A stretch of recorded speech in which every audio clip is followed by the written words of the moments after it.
here to talk to you about something very important as it relates to bond yields. So, if you haven't heard us talk about bond yields in the last couple months, you still want to listen to this because we're going to talk to you about why it's important to understand what bond yields really mean. It might not mean what you think it means. Leon will tell you why we chose the topic while I do a little bit of housekeeping. Yeah, we chose this because we did a podcast recently on the benefits of bonds, how bonds right now are yielding, well, depending on the type of bond, anywhere from 4.5% up to 10%. And the 10%, the higher range is typically like corporate bonds, or municipal bonds. But there's some huge returns to be made in bonds right now. But what Brent and I figured, or we realized the last time we did it, we weren't exactly clear on how the bond yield actually works relative to its payout when you buy the bond. So we just want to clarify, want to make it like much clearer this time on how bond yields actually work and how what the payout actually is when you see that particular yield for a bond. We want to clarify what that actually means and what the payout actually will look like for you. All right, now everybody, I know you're thinking bonds right now. I've heard everybody say they're great, they're fantastic. You all said they were great, they're fantastic. In comparison to what savings accounts and other traditional fixed accounts are yielding, they still are. So we will all be very clear by the end of this live.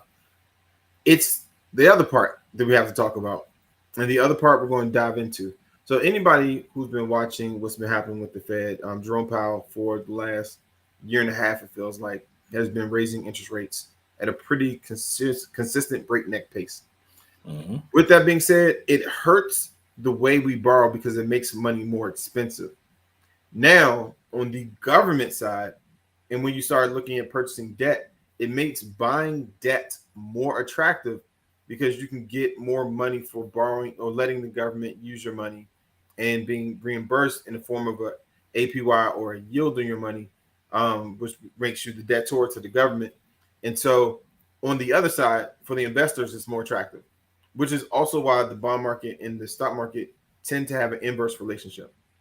When the stock market becomes extremely volatile or there's any unrest that's happening in the stock market, people will go to the bond market because it's more stable.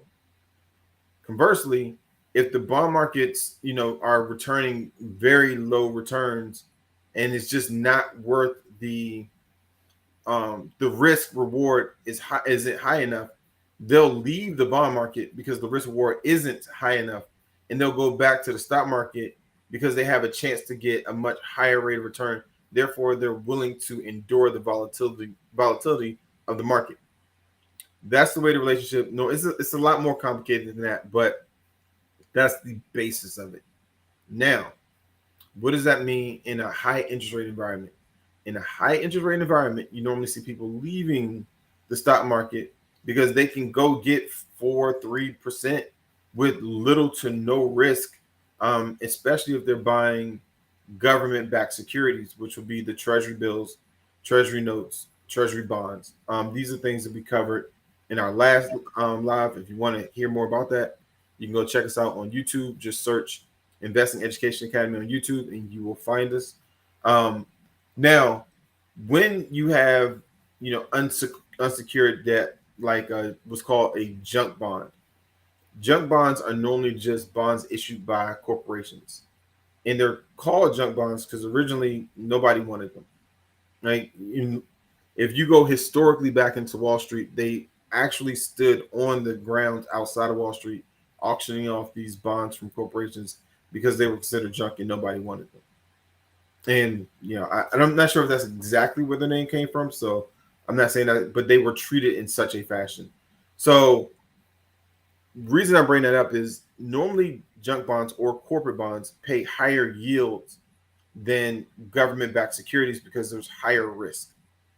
In this particular discussion, we're not going to talk about those. We're not going to talk about corporate bonds. We're not talking about the junk bond world. We're talking mainly about either bank issue bonds or but predominantly government issued T bills, T notes, T bonds. Leon, did I miss anything with that? No, nope, nope. Just real quick, the and what Brent said earlier about the risk benefit. People, Brent and I used to poo-poo bonds like crazy because literally they paid like 0.00, like 0.01%. Like they paid nothing. And it wasn't until the Fed started raising rates the last year and a half that bonds became attractive. So everybody that wanted any sort of return or yield was in the stock market. That's why it's part of the reason why the stock market went crazy during COVID. Everybody was home. Everybody was flush with cash. Nobody was buying bonds because they weren't paying anything. So the stock market went crazy. So it's called being pushed out on the risk curve. Everyone went to a lot riskier assets like stocks relative to bonds because bonds were paying nothing. Now you can get, like I said, anywhere from 3.5% up to 10%, depending on the type of bond. Now, the higher the return, the higher the risk. As Brent said, junk bonds, corporate bonds typically pay like 8, 10, 12%.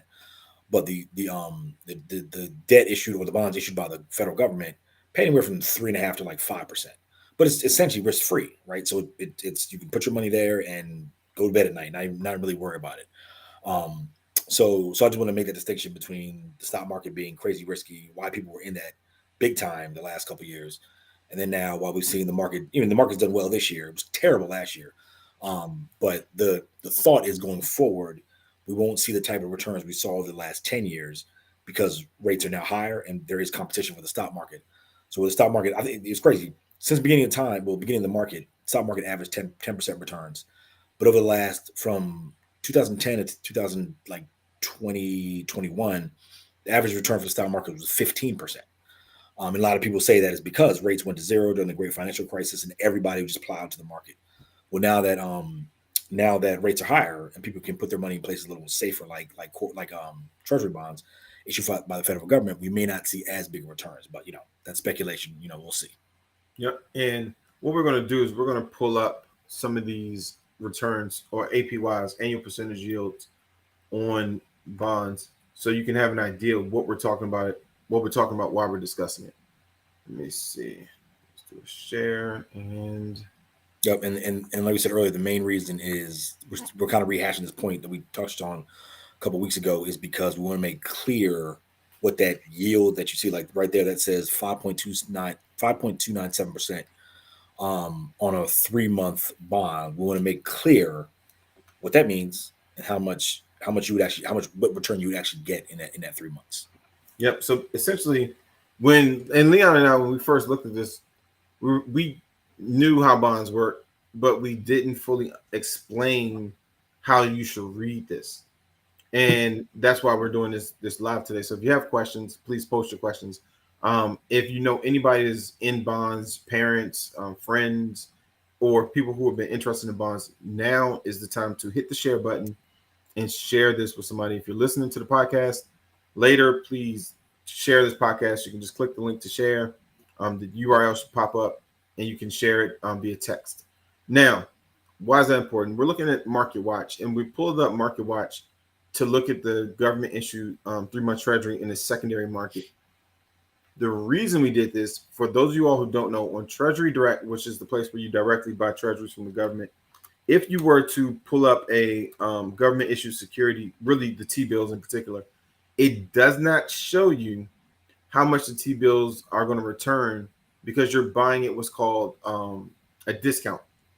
So with T-bills only talking about T-bills, you're buying it at a discount. What that means is if let's say it was $100 T-bill, you would essentially be purchasing it for $97, $96. And once you reach maturity on that particular T-bill, you would be receiving $100, which would equate to about 5%, 3%, 4%. And that's how they determine what the yield is. It's the percentage that the bill is discounted. Treasury bills are the only ones that do this. That's why it's very important that we make this distinction. That's why we're going slow through this. But in the secondary market, it shows you what that discount is equal to. However, it still means that what you're getting is the annual percentage yield on that 3-month treasury bill of the equivalent to 5.29%. So how does this work? Does this mean at the end of the 3 months, I will get 5.3% on? Notice it just changed because it's an auction site and it's real time. I think that's pretty cool. But it's a secondary market. It's alive. It's moving. if you are investing in this 3 month treasury, does that mean that you're about to get 5.29% in 3 months? Which means that if you do the money, if you invest the money again in another 3 months, you just made a total of 10% over the last 6 months? The answer is no. That is not how this works. And that is why we're doing this. If you are buying this 3 month treasury bill and it says 5.297%, that is how much you would receive if you held this investment for an entire 12 months. It is just the way that they post treasuries. And we're going to show you in a little bit how that works with the treasury bonds and the treasury notes, because there's also something you need to make sure you're reading properly when you look at those. But for now, it's basic math is you divide it by 12. That's it. You take this amount, this annual percentage yield, and divide it by 12. So in this situation, that means in 3 months, you would have received roughly, well, if you divide it by 12, that means every month you're making 0.44%. 0.44% means every month you're making about a little under 1% every month, every 2 months. So at the end of a 3 month period, you're making roughly 1.3% on your money. Now, before you go, 1.3, that's way different than 5.297. It is, but it's not bad either. No, it's not. When you're looking at having very limited risk and you're getting between 1.2, 1.3% interest with no risk for 3 months, that's pretty good. And that means that if you were to reinvest it for another 3 month period, your total actual interest is going to be about 2.2, 2.3, 2.4, 2.6, somewhere in that range, 2.4, 2.6% in 6 months. Again, not bad. And let's just double it. So if you hold it 12 months, magic of numbers, multiply 2.4 times 2, you're hitting that 2.597 range. That's how bonds work. Very important to know that if you do not keep the bond to maturity, you can sell it in the secondary market. Bonds and stocks alike used to historically be treated as these very illiquid investments. But with technology, they're not as illiquid as they used to be. However, certain bonds have penalties for selling it before maturity. And of course, you heard us talk about this is the secondary market that we're looking at right now. If you were to sell something and something that a person could buy off the shelf for the exact same price, would they do it? The answer is no. So if you're going to sell your bonds before maturity, like anything else, if I can go buy it new, why should I buy it from you? You have to reduce the amount of money you're going to make on the bond. So we're not going to go too deep into this, but we're going to go and touch on it for just a hot second.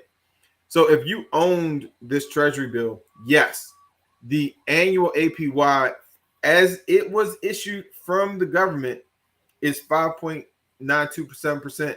But if you own it and you're trying to resell it in the secondary market, you would probably have to lose maybe 1% because you need the money quickly. So instead of you getting what would have been a 5.29% return if you had held it the whole year, you might get 4.8. And that benefit of 1.2 or so, that's the benefit that the person gets for buying it directly from you versus just going to the government and buying it from the government. There has to be a benefit. So again, just think of this just common sense. If you own something it's used and somebody could buy it brand new for the exact same price, how is it possible for you to sell it to them? You have to lower the price or get it to them quicker in order for them to have a financial gain to make them want to buy it from you versus just buying it new. And that's how the bond and even the secondary market works. Was that pretty clearly? Yeah. For the most part. I mean, just kind of recap. So I just kind of do the math. So if you look at this, and let's just say this is 5.3% that you would make over a year. Like Brent said, you just take that 5.3, divide it by 12, and then times it by 3, and that'll get you what you'll make over 3 months. And over 3 months, that's one. And for this bond we're looking at here, if it's 5.3% annualized, it's 1.32% over that 3 months. Now I want to show you why that's actually not bad, because right now the S&P 500, if you look at the headline, it'll say the S&P 500 right now is up 12% for the year. Sounds awesome, right? Sounds great. Problem with that, it's a little misleading because that number is actually weighted heavily towards Microsoft's, Apple's, the Teslas, the Nvidias, all those stocks to make it look like it's really up, big. It's up 12%. There's something called the equal weighted S&P 500, and that takes away that weighting and just gives every stock the same weighting. So the equal weight S&P 500 is actually up only 1% through 6 months of this year. Now, the reason that's important is because, again, if you don't own those top Big 10 tech stocks at the top of the S&P 500, you're actually either flat or up about 1% over 6 months. Now, as we're showing you here, you can buy this treasury bond and over 3 months with essentially no risk make 1.3%. So this bond here theoretically is actually beating the S&P 500 right now, because over 6 months the S&P 500 on an equal weighted basis is up 1%. This bond will make you 3% through 1.3% in 3 months. So that's why this is actually a really good return, because like I said, if you don't own those Big 10 tech stocks, or you don't own a lot of those, your portfolio is probably flat or maybe even down so far this year, because the market in general is pretty much flat. A few stocks are driving it higher, but generally underneath the surface, the market is actually flat. So that's why bonds right now are really attractive. It's no risk and Low, very little to no risk. Yeah, nothing's absolute. Very, very, very little risk.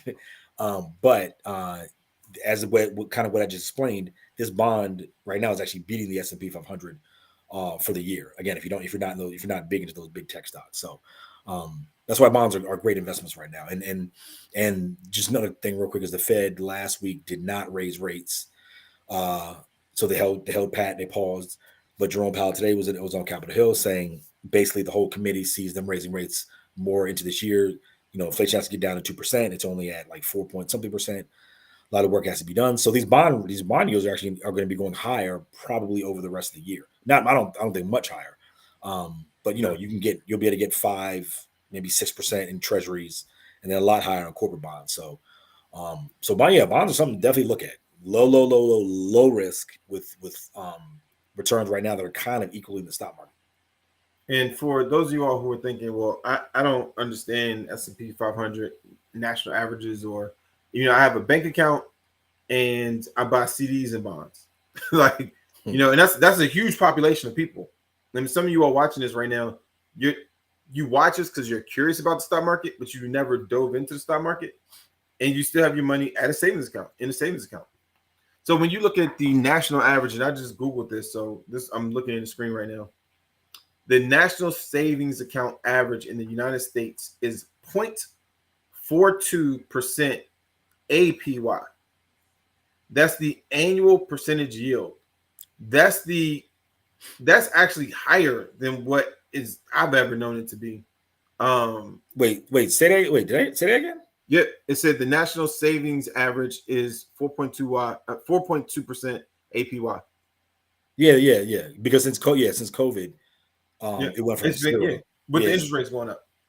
Right. So before COVID, it was like nobody saved. Like, I mean, essentially, people didn't save during COVID. I think it peaked at like 5% savings rate, and now it's in the 4%. So yeah, I've heard that number. And so you got to think, you're talking about 0.42% APY on your savings accounts. Let me just make sure I'm savings account. National average APY for savings accounts. Yep. I just wanted to make sure at least what I'm reading is correct. And again, you can find this on Google. That means that this treasury bill, in 1 month will return essentially what you would get in a year in your savings account. Now, think about this. In 1 month, in a savings bond, you will get a higher actually rate of return than what you would have if you kept your money in the bank for an entire year. Mm-hmm. So if you did this every month for a year, you're essentially, I mean, the math is more complicated than this, so we are oversimplifying it. But essentially, that would have been kind of like 12 years of interest in 1 year. Right. This is the reason, with little to no risk. Very little to no risk. Yes. This is why, it's about understanding, and that's why we, with Investing Education Academy, we try to bring this information to you in a way that's applicable to the everyday person's life. And so, if you've been holding all this money in your bank, your savings account, particularly, we're talking about savings accounts at your bank because you're fearful what's going to happen. It's all you just haven't gotten around to investing. Whatever your reason, you have a bunch of money sitting in a savings account, and you're getting 0.4. You're probably getting less than that because that's an average. So I'm going to guess for most savings accounts, if you go to your bank today, you might be at like 0.2. I say the average bank savings account is going to be maybe 0.2, maybe some, if you're at a credit union, it might be actually higher than that. Credit unions might give you 1.3%. But again, that's over the course of a year. So even if you go to your savings account, your credit union, and they're like, oh, we're giving 1.3, that is over the course of a year. So when you start looking at these T-bills and notes and bonds, treasuries are very attractive right now. So now let's jump into Treasury Direct. Let me do my screen share. And for those of you all who are listening to the podcast and you can't see what's on the screen, we just pulled up the actual treasurydirect.gov page. And on this treasurydirect.gov page, it shows the 10-year note, and it shows the 30-year bond. And yes, bonds normally have a shorter maturity rate than bonds. Bonds normally are the longest maturity rates.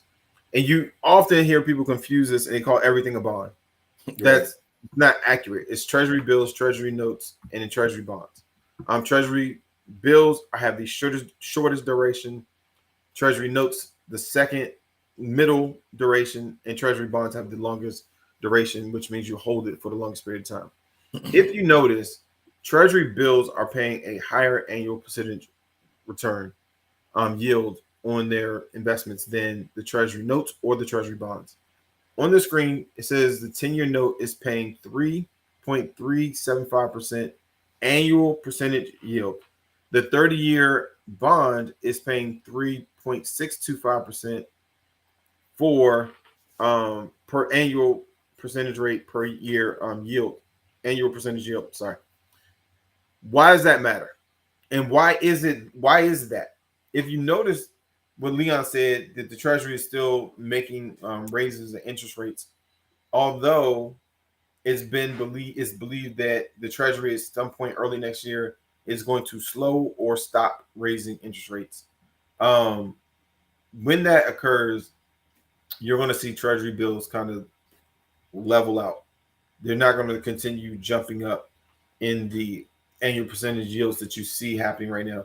This has been unprecedented. The increase in inflation has been at a rate that's never been seen before, like in the last 40 some years. So there's a high probability that the banks and the government are shielding themselves, saying we can't assume that these interest rates are going to keep going up and we're going to keep paying this 5.x%. But what we can do is let's play both sides of the fence. We'll give you 3.625% on bonds if you let us hold your money for 30 years. We'll give you each year we'll give you 3.625%. Every year we'll give you 3.375% on these notes if you can let us hold the money for 10 years. That is happening. It gives the Treasury the ability to now balance between this high interest rate environment and when we go into a lower interest rate environment, they're kind of meeting in the middle. And that's their way of shielding themselves. That's still for most people. And when you start getting into 30-year bonds, 10-year bonds, let's just call it what it is. It's normally for the uber wealthy because most people won't tie up any money for 30 years. You can look at this and go, oh my God, like it's no way I'm going to tie up a significant amount of money for 30 years. But there are absolutely families in the United States that for 30 years, they may be tying up 10, 20, $30 million. Right. Yeah. They have zero need for it. And what they're doing is they're going to offset the interest that's accrued on these bonds with real estate, investment properties, all the things, so they can reach, hopefully in their scenario, I'm guessing they're going for a zero tax environment. So when they get these small yields of 3%, it's 3% that may come through and land in their estate with the zero tax net effect from it. And that goes into tax strategies. If you want to learn tax strategies, I suggest you get in touch with Attorney Beverly Winstead. She can help you with it. But what we're trying to do is help you understand the big picture. And similar to Treasury bills, when you might look at 5.25%, or you might see that 5% and think, oh, I'm going to get that for the 3 months that I'm holding it. No, it has to list it as if you were holding it for an entire 12-month period. Vice versa, when you look at the 30-year bond or the 10-year note, you might think, oh my gosh, there's no way in the world unless I might hold my money for 30 years and only get 3%. You're getting 3% every year. It's just the way they write it. They always put it as if it were just a 1-year return. So that is 3.625% on the 30-year bond every year for 30 years. And then for the 10-year note, you're talking about 3.375% every year for the 3 years, for the 10 years that they're holding it. So for anybody listening today, I mean, that's really the gist that Leon and I wanted to give to you. Make sure you're reading these bonds, treasury notes, bonds, bills. Make sure you're reading them correctly. Government debts. When you're looking at government debts, make sure you are reading it correctly. If you are just logging in, you're like, oh, well, how I missed it. Go back and listen to it again. It is very important information, because too many times we've seen people go in and they go, oh, that must be what I'm going to get in 3 months. And they throw the whole house at it. And then when they get their return, and the way it works is they pay you back your interest, and then they just return your principal on the treasury note.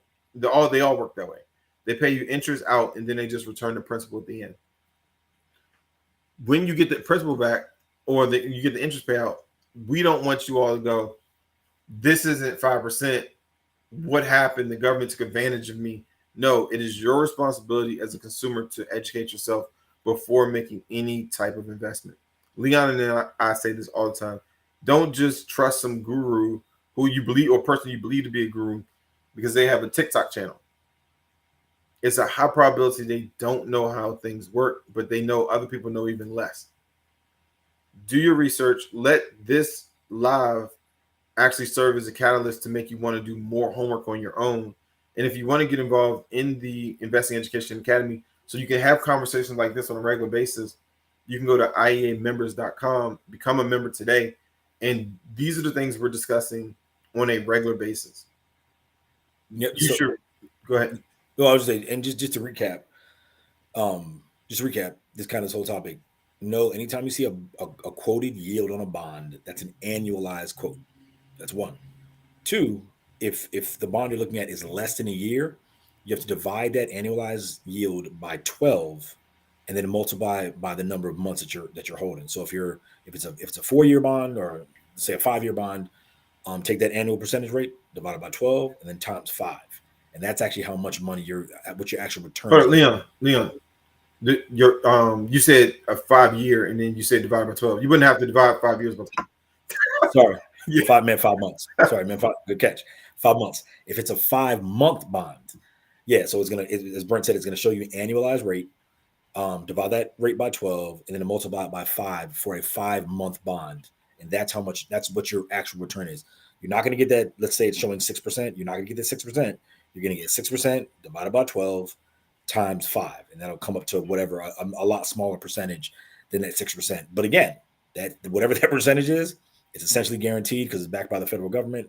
And then you can do this every month, right? Like you could, or every 5 months. So if say you're getting 6% return on a 5-month bond, that's awesome, right? Take that money after 6 months, just buy another one. Now the annual yield may change some, but right now we're in a high rate environment, so it'll probably still be roughly 5-6%. So you can just keep doing this every month every term of the bond, 5 months, 3 months, whatever, and see a really good return again at almost risk free. And it takes a little more work because it's not as easy as clicking a button on a brokerage app, but it's worth it. I mean, again, essentially almost risk-less investment, but high returns. Because like I said, right now, the general stock market, removing the top 10 stocks in the S&P 500, is only up about 1%. You can get, as we just showed, you can get that much, and that's over 6 months. You can get more than that, a little over 1%, 1.3%, 1.5% over 3 months with almost no risk. And of course, we know the stock market is risky. So just pay attention to bonds. And the place to look at it is do all this is treasurydirect.gov.com, right? .gov, treasurydirect.gov. Leon, just to piggyback on what you said, treasurydirect.gov actually had polled and realized that a lot of people wanted to reinvest. So there's actually a system or a button that you can basically toggle where it will take your principal, instead of it being delivered back to you, it'll just keep reinvesting in bonds or treasury bills, bills, notes, whatever it might be. Normally you would do it with treasury bills because they have the shortest maturity. I mean, you don't need to push the button for it to mature every 30 years. But, some people do if you're building a bond ladder or something to that effect, which we will not go into today. But you can actually automate the process on Treasury Direct, and the money will feed into the account that you connect to it. It's a really good feature. A lot of people don't know about it. But 1 month in a Treasury bill right now, essentially, depending on the type of account, in many situations, not all, will give you this about the same amount of interest that some people are getting in a savings account for an entire year. That's pretty powerful, and we're glad we were the people to tell you. If we were the first ones to tell you that. And when we know bonds are an interesting topic, but especially in our community, people in our community, we never talk about bonds, or we talk very little about bonds. Normally, it's CDs. CDs is CDs are well known, and some CDs right now are paying good rates too. But again, these U.S. backed bonds we're talking about, bills, notes, are backed by the federal government. They're paying awesome interest rates right now, and it thought made me think. Last point is the reason right now there's no house on the market for people to buy is because the last 10 years everyone locked in low mortgage rates because rates were low, right? So now everyone's benefiting from that. It's kind of the inverse now. It's like right now we as investors, we can lock in high returns on our money and our cash with essentially no risk because right now rates are high. Rates are not going to stay this high forever. Just like the interest rates didn't stay that low for housing. So over the next 2-3 years, rates are going to normalize probably back around the 2, maybe 3% range over the coming years. But right now, I mean, again, we're getting anywhere from 3 to 5% higher. So definitely look to lock some of these rates in now. Some I don't know, you can do anywhere from 3 months to 5 years, 10 years, and lock in some pretty good returns. So just for people too, again, on the secondary market, you can lock in 1 month. Yeah, well, yeah. Mm-hmm. So it's the secondary market gives a lot of flexibility to how we manage our debt portfolio, because that's what bonds and treasury notes and T-bills are, their debt. So just again, the most important thing to know today is there's a lot of flexibility there. In the secondary market, you can get a treasury bill for a month. You can buy a 3-month treasury bill and then sell it in a month. It's a lot of things you can do. And it's something Leon and I never talked about because historically it was so low compared to the stock market. The return was so low, it was insignificant. Leon and I have said this all the time. Different times require different investing strategies. Mm-hmm. And right now, they are a way to anchor a portfolio that makes a lot of sense. So everybody, if you have questions, please let us know. We will answer as we can. If you do want to join Investing Education Academy because you're thinking you guys do produce some really good content, please go over to www.ieamembers.com. We would love to have you, and we will see you all in 2 weeks. Where? 2 stock picks. 2 stock picks. Yes. Yeah. Both stock picks will be in the membership community at IEAmembers.com or on the IEA mobile app. tomorrow afternoon, evening ish. So look out for that. All right, everybody, have a beautiful day.